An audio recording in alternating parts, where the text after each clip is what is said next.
बिस्मिल्लाहिर्रहमानिर्रहीम अस्सलाम वालेकुम। Welcome to my channel CS house.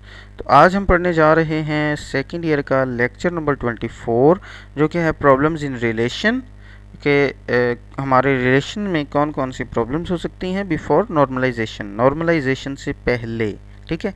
And database anomalies, और हमारी डेटाबेस एनोमलीज कौन कौन सी हैं, ठीक है।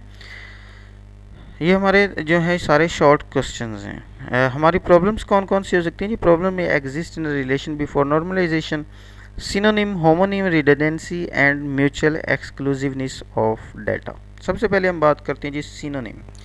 सिनोनिम जैसे इंग्लिश में भी जो सेम वर्ड्स होते हैं जिनका मीनिंग सेम होता है उसको हम सिनोनिम कहते हैं, तो उसको ज़रा याद रखिएगा, उसी कॉन्सेप्ट से मिलता जुलता है।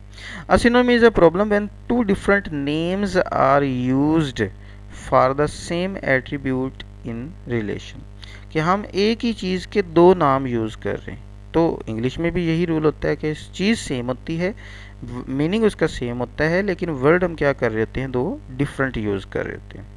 तो सिनोनिम से मुराद कि हम अपनी एक ही चीज़ को, एक ही एट्रीब्यूट को या एक ही एंटिटी को हम क्या कर रहे हैं, दो डिफरेंट नाम से उसको यूज़ कर रहे हैं, ठीक है। एग्जाम्पल साथ मैंने ऐड की हुई है। अगर हम यहाँ पर बात करें तो देखिए हमारे पास हमारे पास टेबल्स हैं। एक है आइटम नाम का टेबल है और दूसरा है सप्लायर नाम का। आइटम की अगर हम बात करें तो वहाँ पर हमारे पास उसके तीन जो हैं वो तीन हमारी वहाँ पर क्या है, एट्रीब्यूट्स हैं। आइटम नंबर है, आइटम कलर है, सप्लायर कोड है, ठीक है। तो वहाँ पर सप्लाई जो है वो तीन उसके एट्रीब्यूट। सप्लायर की बात करें तो वहाँ पर सप्लायर आईडी है और उसके बाद सप्लायर नेम, उसके जो हैं वो तीन एट्रीब्यूट है। अगर हम यहाँ पर बात करें तो दोनों तरफ, एक तरफ आ रहा है जी सप्लायर कोड और दूसरी तरफ आ रहा है सप्लायर आईडी। तो सप्लायर आईडी और सप्लायर कोड में कोई फ़र्क नहीं है। अब पहले बता दूं कि ये यूज़ क्यों किया गया, यहाँ पर क्यों यूज़ किया गया। यहाँ पर तो ठीक है, समझ आ रहा है कि सप्लायर में यूज़ किया गया, यहाँ पर दोनों के दरमियान रिलेशनशिप क्रिएट करने के लिए, ठीक है। जब हम एक टेबल की प्राइमरी की दूसरे टेबल में यूज़ करते हैं तो दोनों टेबल्स का आपस में रिलेशनशिप बन जाता है। तो रिलेशनशिप बनाने के लिए हमने इसको यूज़ किया, लेकिन यहाँ पर सप्लायर आईडी लिखा और यहाँ पर हमने सप्लायर कोड लिखा, तो दोनों में कोई फ़र्क नहीं है। सप्लायर आईडी और सप्लायर कोड सेम ही होता है। तो ये क्या है, ये यहाँ पर सिनोनिम है। हमने सेम नाम के, सेम चीज़ के लिए, सेम एट्रीब्यूट के लिए दो डिफरेंट नेम्स का यूज़ किया। In the above relation supplier code and supplier ID is synonym because both are same attribute but different names are used, ठीक है। नेक्स्ट है जी what is homonym. Homonym is a problem when same name is used for two different attributes in the relation. ये हमारे homonym के मतलब उल्ट होगा, कि उसमें क्या था कि हम एक चीज़ के लिए दो नाम यूज़ कर रहे हैं एक एट्रीब्यूट के लिए। यहाँ पर क्या होगा, हमारे एट्रीब्यूट दो हैं लेकिन हमने उनके लिए नाम एक ही यूज़ किया। हमने दोनों के लिए सेम नाम यूज़ कर दिया, तो इसको हम क्या कहते हैं, इसको हम कहते हैं होमोनिम। जैसे अब बात करें तो हमारी एज और डेट ऑफ बर्थ, अगर हमने एट्रीब्यूट एक एज भी यूज़ किया हुआ, एक डेट ऑफ बर्थ भी यूज़ किया, तो दोनों क्या हैं, वो हैं तो सेम नेम, सेम चीज़ है। डेट ऑफ बर्थ पता हो तो हम एज भी फाइंड आउट कर लेते हैं, एज पता हो तो हम वो डेट ऑफ बर्थ भी फाइंड आउट कर सकते हैं। तो दोनों सेम चीज़ें हैं, लेकिन क्या है कि हमने नाम उनके डिफरेंट यूज़ कर दिए, ठीक है। अब हम बात करते हैं जी यहाँ पर कौन सी एग्जांपल हमारे पास है। दो हमारे पास टेबल हैं, एक है जी कस्टमर नाम का और एक है जी सप्लायर नाम का। कस्टमर में बात करें, कस्टमर आईडी कंपनी नेम, और सप्लायर में क्या है, सप्लायर आईडी कंपनी नेम। अब यहाँ पर कस्टमर की कंपनी कुछ और होनी चाहिए, सप्लायर की कंपनी कुछ और होनी चाहिए। इनफैक्ट मतलब दोनों की जो कंपनीज़ हैं उनमें तो डिफरेंस होगा, सप्लायर की और कस्टमर की दोनों की एक कंपनी नहीं हो सकती। लेकिन दोनों के लिए हमने क्या किया, एट्रीब्यूट एक ही यूज़ किए। तो अब यहाँ पर कन्फ्यूजन क्रिएट हो जाएगी कंपनी नेम और कंपनी नेम में, ठीक है। तो यहाँ पर थोड़ा सा नेम जो था वो दोनों का डिफरेंट होना चाहिए था। कस्टमर कंपनी नेम जैसे हम सी लिख देते, सी डॉट कंपनी नेम, उसके बाद सप्लायर था तो एस डॉट कंपनी नेम, तो थोड़ा सा दोनों में डिफरेंस क्रिएट हो जाता कि वो जो है वो कंपनी कस्टमर की है और वो सप्लायर की है, ठीक है। दो डिफरेंट चीज़ें हैं, कस्टमर की अपनी कंपनी है, सप्लायर की अपनी कंपनी है, लेकिन उनके लिए एट्रीब्यूट हम एक ही यूज़ कर रहे हैं, कंपनी नेम का। तो ये क्या है, यहाँ पर होमोनिम है, ठीक है। नेक्स्ट है जी what is mutual exclusiveness of data.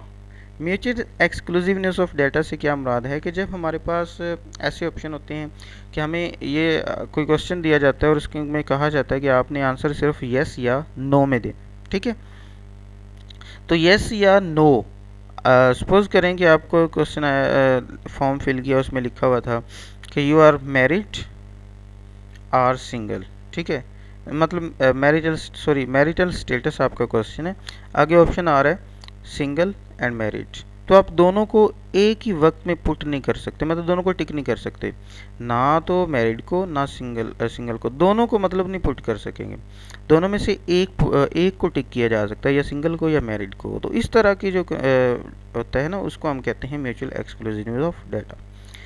Mutual exclusion of data is a problem in the relation that occur with the attributes whose values are specified as yes or no, जिनकी values जो हैं वो specified की जाती हैं yes or no से, तब इस तरह की problem आती है। Two or more such attributes cannot be true or false at the same time for one entity। क्या होता है कि वो दोनों सेम टाइम में ना तो दोनों ट्रू हो सकते हैं और सेम टाइम में ना ही दोनों फॉल्स हो सकते हैं, मतलब ना एक ही वक्त में हम कह सकते हैं कि येस और ना ही हम एक वक्त में कह सकते हैं नो। दोनों ट्रू या दोनों फॉल्स नहीं हो सकते, एक ट्रू होगा और एक फॉल्स होगा। कस्टमर, जैसे हम एग्जांपल यहाँ पर वही जो मैंने आपको बताई, कस्टमर का टेबल है, उसमें customer ID married and single, तो अब यहाँ पर मैरिड और सिंगल दोनों ट्रू नहीं हो सकते और ना ही दोनों फॉल्स हो सकते हैं, ठीक है। इन the above relation the have mutual exclusive problem because married and single both attributes not true or false at the same time में दोनों जो है वो ट्रू या फॉल्स नहीं हो सकते। इसमें एक रिडंडेंसी वाला टॉपिक मैंने छोड़ा है, वो हम पहले काफ़ी दफ़ा उसको डिस्कस कर चुके हैं। वैसे डुप्लीकेशन ऑफ डाटा होता है कि हम डाटाबेस में इन रेलिवेंट चीज़ें जो है उसको स्टोर कर देते हैं, तो उसको डुप्लीकेशन ऑफ डाटा कहते हैं। What are database anomalies? Database anomaly is a problem that occur in the relation due to redundancy of data। ये एक ऐसी प्रॉब्लम मतलब जो हमारे डेटाबेस में प्रॉब्लम होती है, उस प्रॉब्लम को ही हम क्या कहते हैं, डेटाबेस अनोमली कहते हैं, ठीक है।